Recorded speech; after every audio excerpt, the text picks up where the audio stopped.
Sebuah momen lucu dan tak biasa viral di media sosial setelah memperlihatkan kejadian motor tertukar yang berujung kejar-kejaran antar warga. Kejadian unik ini terjadi di Kalimantan Timur dan diunggah akun Instagram @aboutkaltim pada Senin 21 Juli 2025.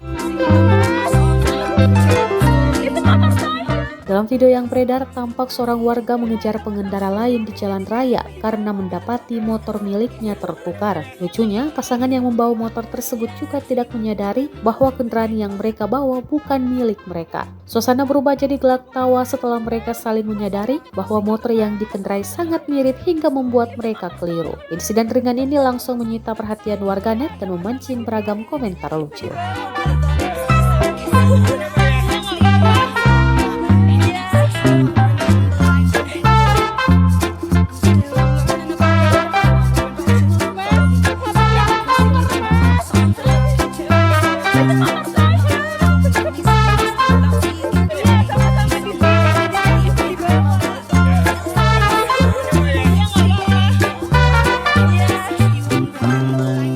Download Tribun X sekarang, menghadirkan lokal menjadi Indonesia.